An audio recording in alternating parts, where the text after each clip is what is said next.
Hi everybody, I'm Zilla Blitz and welcome back to our continued career with Raiders of the Deep from Compass Games. This is a U-boat simulation game and we are up to our 10th patrol, March 1916, and we're going back out into the North Atlantic. Hopefully we can turn around this slump as our last two patrols have been abject failures, not a single ship sunk. However, our colleagues are reporting that the shipping has picked up and the hunting is happy again. So out to sea we go.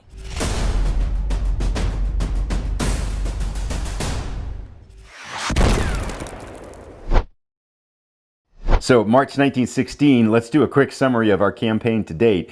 We've had 9 patrols, 6 successes and 3 failures. Although if you've been watching the series, you know that the last 2 patrols have been abject failures. Hunting was sparse and we came back empty-handed on both those patrols.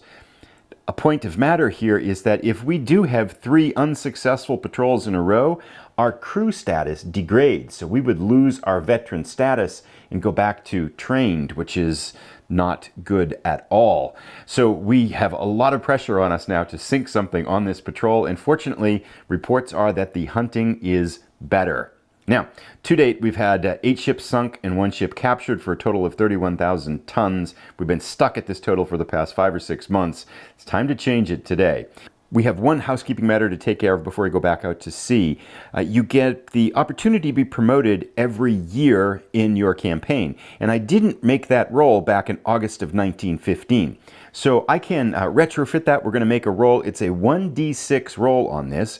And if we did get this promotion, we would go up to a Corvettin Capitan, which would be helpful because it would potentially shorten the months it takes to refit our sub if it were badly damaged, and I think also to train a new crew, which would be helpful because we are potentially getting a new U-boat in just a few months, if we're still around, of course, knock on wood. So the roll, however, is a tough one. We need a 6 to get promotion. However, there are some die roll modifiers. For decorations in the previous 2-month period, which we have 2 of, we get +1 for each of those, so we get +2 to our roll. Unsuccessful patrols, subtract 1. Now, as of August 15th, we only had 1 unsuccessful patrol. 2 of the other ones have come after that. So it will be a +2 minus 1. We need a 5 or a 6 to get promoted. This would be very sweet indeed. A 1. So we will stay Kapitan Leutnant Blitz for the foreseeable future, and unfortunately in the next year, because we've had 2 unsuccessful patrols, it's very unlikely we will get promoted after this, at least in the next year coming up. Anyway, disappointments aside, let's get out to sea. Now, as we are heading back out to sea, I mentioned that there is good news and that the hunting is better. There's also bad news. We have reports that the enemy is using a brand new technology. We're calling them depth charges. Bombs they drop under the water to explode and destroy submarines under the water.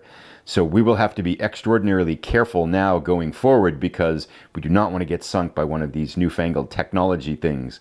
Now, Q ships are also in a possibility. We could run into merchant ships disguised as a Q ship, and then cruiser rules are in effect, so we are restricted in how we can attack unescorted ships on the surface. Nevertheless, the hunting is good, and we're going to get back out there. Let's go. Here's a quick look at our type U5 Teufelsfish. We are the U9 official designation, and gradually this ship is getting a little bit more antiquated here. If we can make it to July 1916, rumors have it that our U-boat will be retired from service and will be giving a sparkling new U-boat. So something to look forward to should we get through the next 2 or 3 patrols. We've got our usual torpedo layout, 6 torpedoes, unlimited deck ammo, and we are ready to go out to sea. Right. We know the drill by now, through 2 transit zones and 3 zones of the British Isles before we loop back. If we do get a new U-boat, it would be nice because we'll have extended range to make it up to the 4th zone here of the British Isles, extending our patrols, potentially more hunting. Let's get our patrol underway here. First up, we have to go through the transit zone, as usual, hoping for nothing eventful here. We get a 7 right in the middle, and we sneak through the first transit zone undetected or unhindered by any mines. Let's hope for equal luck on our second zone. Heading through, we get an 8, and we are through and into open waters. Now, I am hoping, we've done this so much and we have yet to sink anything. Take a look at our new hunting targets here. It is fat and juicy hunting in the British Isles now in March. Well, reasonably fat. I mean, we need, the odds are with us, at least compared to what it was before. Let's just get something right away and sink something and break this slump. We get an 8. Yes, an 8 is a ship. Okay, so this is good news. We are going to pour everything we can into trying to sink this ship. We cannot let it get away from us. Let's figure out what size this ship is first. A 1 to 5. It's a small freighter. It is a 4 here. So this is a small freighter that we're facing. Next, we'll roll up the ship on the March 1916 target list here. Black die is the first one. It is a 14. It's tiny. The 1,300 ton Fulmar. So let's, we'll set up the target map. We should also see whether it's day or night. 1 to 3, it's day. It's always day for us. Yeah, it's always day. I would love to go through the past videos to see how many times we've encountered a target and it's been nighttime. I'm not sure there's been any. It's like 12 times in a row we've rolled 1 to 3. But anyway, it's daytime. It doesn't really matter with an individual ship. So let's set up our target mat and then we'll go into, see if we can give them some warning shots and steal this boat. Before we start the cruiser rules process, we do have to see if we've been deceived by a Q ship. On anything, on a 3 to 12, it is not a Q ship. It is a 5. So this is indeed the 1,300 ton Fulmar. So we can go in now and we're going to be looking at this cruiser rules chart. And the first goal we're going to be trying to do here is we're going to try to get this to heave via signals in the first round. And in order to do this, we need a 1 to 4 on a 1d6. God, we get a 5. So he fails, which means we have to go to get the ship to heave via a deck gun warning shot, which is not good as well.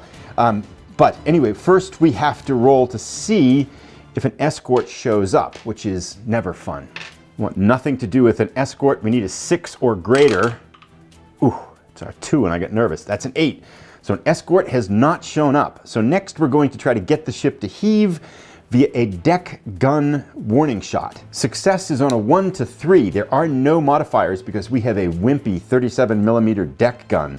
So 1 to 3, otherwise we have a failure and we go to get the ship to strike colors. Let's get them to hit this now. Yes, we got a 1, excellent. So we've got the ship to heave via the deck gun warning shot, which means now we can proceed to order to abandon ship or a boarding party. However, before we do that, we need to see if an escort shows up. We need 6 or greater. Ooh, that was close. 7. Okay, so no escort, and we can go to our choice in this next round. We can go directly here to the boarding party instead of ordering them to abandon ship. And this is a 1 to 4 is a success, an unopposed boarding party, and we can scuttle or take the boat as a prize if not damaged. However, we have a -1 modifier because we stop them via a warning shot. So a 1 to 5 and we succeed. A 1, yes. So the Fulmar is ours, and we can either scuttle it or take it as a prize. We are going to take it as a prize because it will double the value of the tonnage there. So we can only do this once. I'm tempted to sink this one and scuttle it, or take it, but yeah, we're gonna take it. Let's double our tonnage. We're gonna take credit, and that means we have had a successful journey here, a successful mission, and so our crew status will not deteriorate. We are back in action, men. So with the Fulmar R's and a successful mission under our belt, we still have 2 zones left to search. Let's continue on with our search. Hoping for more happy hunting here. We get a 6 in the British Isles. This is nothing. Ooh, so that was not good. Let's go to our final zone here. We may have been fortunate on this one if we got this one. Let's see if we hit anything in our final zone. 7, yes.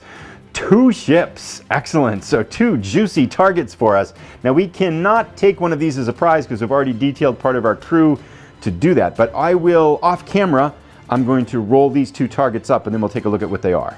So we have encountered 2 small freighters. The first one here is the 3,400 ton Salibia, and the second one here is the 2,200 ton Lindfield.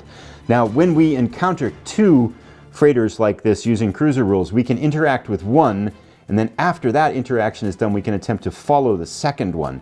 So we'll take on, of course, we want to go for the 3,400 ton Salibia first. And we will do the same thing. We're going to try to get the ship to heave via signals. We need a 1 to 4 to be successful. We get a 3. Excellent. So the ship heaves 2. Now, however, when we transfer rounds, we always have to roll to see if an escort shows up. We need 6 or greater. Oh, that's not good. So escort is here. Okay, time to dive. Alrighty, so escort has shown up. The close range modifier doesn't apply in this case, but we are going to dive. If he does find us, there will be a ramming attack. It's a basic, straight up escort detection chart roll. So we need an 8 or less for the escort to miss us. Yes, we get a 5. So now our question is, do we want to, we can abort the attack or we can attack. And I don't think we want to stay at close range because we would have to get an escort detection. If we're here at close range, we'd have to go an escort detection check first that we have to pass a 10 or less. After we fire, we'd have to fire another escort detection check. Because it's daytime, we roll day again, it would be +1 to that die roll modifier, and the day type torpedoes, and because we're close range, it would be +1 again. So they would detect us on a 6 or less, and that tips the scales not in our favor at all. So, but I do want to stay and attack. We have torpedoes, and this is our last chance to hit anything this round. So we're going to drift out to medium range instead of coming in at close range.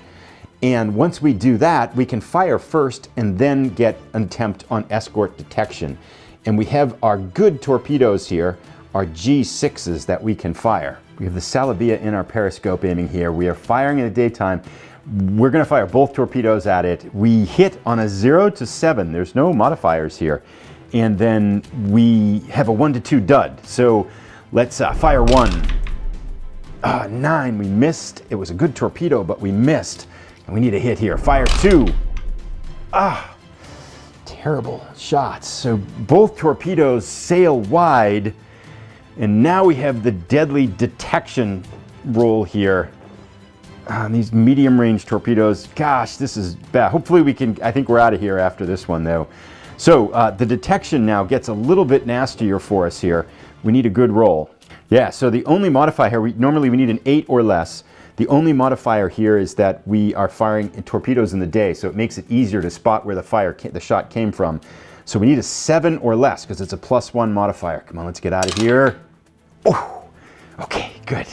6 or less. So we're done on this round, I think, because our next torpedoes are not likely to hit unless it's medium range. We've had a successful patrol. I feel like we're playing with fire now. If we did anything else, well, oh gosh, do we want one more round? We have more torpedoes. We could fire the aft torpedoes. Let's think. We're going to do it. We're coming in medium range again. We're going to fire our aft torpedoes. These are C6s. They're not very good, so there's a +1 modifier that applies to them at medium range. So our chances to hit now, instead of a 0 to 7, because we're at medium range, we are 0 to 6. But we got 2 shots. It's a dud on a 1, 2, on a 1 or a 2. All we need is 1 hit, and we can sink this ship. Fire 1. Oh, we get a 5 and a 6. We got it. We got a hit. Okay, good. That's good. So our boldness is paying off. Let's get fire 2 now. Let's get a second one here. 7 and a 1. It's a dud and it missed. Okay, let's see how much damage we got here. Now, we need a 1, 2, or 3 to get 2 damage, which would sink it. So a 50% chance we can sink it. Let's put her under. Come on. Oh, yeah, we got 4. So we only got 1 damage, which doesn't do it. It's still afloat. We came so close. But we've at least put some, probably have it in repairs for a few months. But now we have to pay the piper. And once again, we need an escort detection check. These escorts have not found us yet, but it is an 8 or less, and a +1 because we're firing torpedoes in the daytime. A 7 or less. We need to get out of here. Let's get out of here. Oh, yes, a 2. Wow, no clue where we are. They absolutely had no clue. Now, our torpedoes, we don't have any. We have the 3591s, are really bad ones. They can only be fired at close range. and we haven't got them loaded. So we're out of here. We gave our best shot. We damaged the Salabia, but we did not sink it, and we're calling this a day. So that was nerve-wracking, especially because these things have depth charges now. These depth charges could get nasty. Playing a little bit with danger here, but that ends this combat encounter when we slink away under the water, leaving ships wounded but not sunk. And with that, we start to head home here. We'll go through 2 transit zones. We don't need what we just rolled. That would be deadly in a transit zone. First roll up is a 9. We are through the first transit zone, and we go into the second transit zone. We can see Wilhelmshaven off in the distance.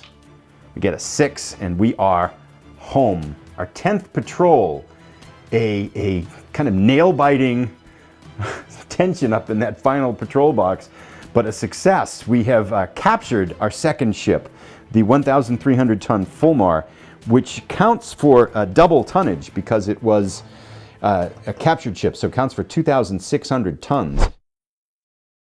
And back in port, that gives us now our 10th patrol. We've got 7 successes and 3 failures. Total tonnage 3,300 and 600 tons with 8 ships sunk and 2 ships captured.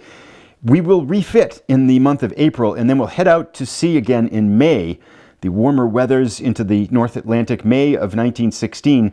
Now, it says in the rules that as of July 1916, these U-5 types get refitted. So I think we will do the May patrol, then we would get refitted and assigned a new one before we go out in July 1916. So I think this will be I'll double check on the rules on that one, but I think this next patrol might be our last patrol in the U-5, the U-9 Teufelsfish. We'll get a new U-boat after this, perhaps. I'll put a link to the next episode as soon as it's ready. Thanks for watching, everybody. See you in the next one.